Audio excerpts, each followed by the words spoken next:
కొత్త వాళ్ళు చూడకపోవచ్చు కానీ చాలా పాత వాళ్ళకి తెలుసు. పోరాడడానికి హైదరాబాద్కు వస్తే నిరసన తెలపడానికి పట్టపగలు 11:30 గంటలకు బషీర్ బాగులో ఇష్టమున్నట్టు విచ్చలవిడి కాల్పులు జరిపి చంపేస్తే 3 రైతులు అక్కడికక్కడనే ప్రాణాలకి చచ్చిపోయారు. ఆ తర్వాత నిర్ణయం తీసుకున్నాం, ఇక లాభం లేదు, ఎదురు తిరిగితే కూడా వీళ్ళు కాల్చి చంపుతున్నారు, జెండా ఎత్తడం ఒకటే తప్ప మార్గం లేదని చెప్పి ఆనాడు నేను తెలంగాణ ఉద్యమానికి శ్రీకారం చుట్టాను.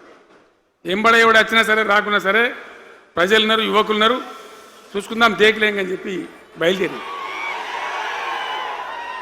బయలుదేరితే ఎక్కిరిచుడు ఏ వీడు పక్క పేదవాడు కేసీఆర్ గారు ఎవడో బొడి చేసి చంపేస్తాం అని ఒకడు మాట్లాడు, ఇది మగల పుట్టింది పుబ్బల పోతుంది ఇంకోడు మాట్లాడు, యాడికెళ్ళైతే హైదరాబాద్ తెలంగాణ వీడు దుకాణం పెట్టినది ఇంకోడు అనడు, నానా రకాలుగా అవమానపరిచేటువంటి మాటలు మాట్లాడు. కానీ మొక్కవం ధైర్యంతో చిత్తశుద్ధితో బయలుదేరి పోరాటం చేస్తాం. ప్రజలు జమైతా పోయిన మీ అందరికి తెలుసు. ఇదే జగిత్యాలకు నేను ఎన్నోసార్లు వచ్చిన, కోరుట్లకు ఎన్నోసార్లు వచ్చిన, చొప్పదండికి ఎన్నోసార్లు వచ్చిన, తిరగని ఊరే లేదు, తిరగని మండలాలు లేవు.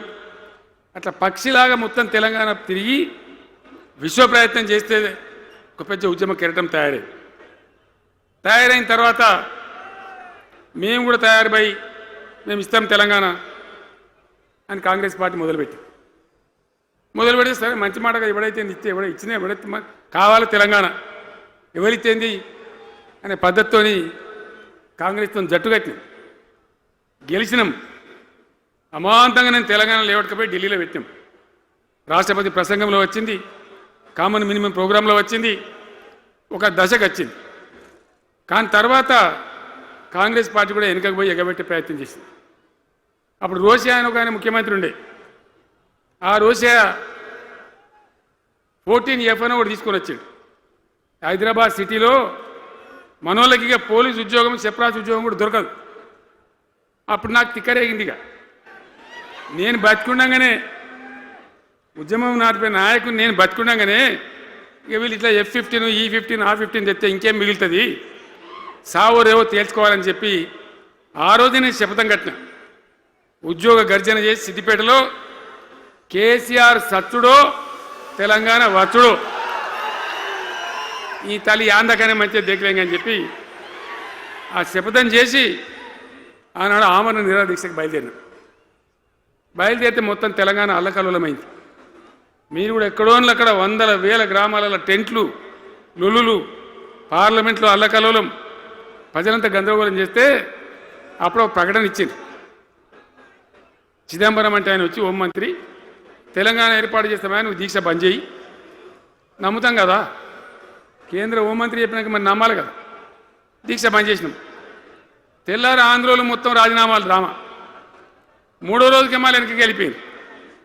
మళ్ళీ అప్పుడు జేఏసీ తయారు చేసి అన్ని పార్టీలను పెట్టి నానా తంటాలు పడి మళ్ళీ ఒక 3.5 ఏళ్ళు భయంకరంగా కొట్లాడితే మీరందరూ ఎక్కడి వాళ్ళు అక్కడ ఆశీర్వచనం ఇస్తే మీ ప్రేరణతోని మీ స్ఫూర్తితోని చివరికి తెలంగాణ రాష్ట్రం వచ్చింది కదా.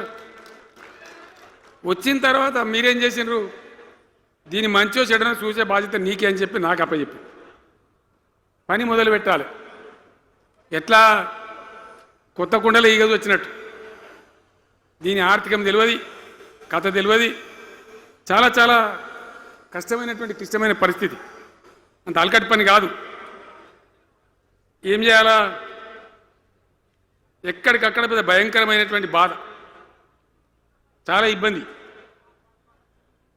ఇదే జిల్లాల చాటిపల్లి ఉంటుంది, చొప్పదండి మండలంలో జిఆర్ రెడ్డి గారు అని చెప్పి పెద్ద ఆర్థిక శాస్త్రవేత్త, ఆయన బీహార్లో పనిచేస్తూ ఉండే. నేనే స్వయంగా జిఆర్ రెడ్డి గారికి ఫోన్ చేసి, అన్న మన సొంత రాష్ట్రం వచ్చింది, మనం బాగు చేసుకోవాలి, మీరు రావాలి అని పిలిపించుకొని అట్లాంటి వాళ్ళందరినీ సమూహపరచుకొని ఒక ఎజెండా వేసుకొని బయలుదేరి. అంతకుముందు సమైక్య రాష్ట్రంలో మొత్తం తెలంగాణ చెరువులు నాశనం చేసింది. కాకతీయ రాజులు తవ్వించిన చెరువులు ఉండే, మనకు బ్రహ్మాండంగా ఒక 75-80 వేల చెరువులు ఉండే. ఆంధ్ర పాలకుల సమైక్య పాలనలో మొత్తం నాశనం పట్టేసిండ్రు, కబ్జాలు పెట్టిండ్రు, నాశనం పట్టిండ్రు. చివరికి 40-44 వేల చెరువులు ఉండే.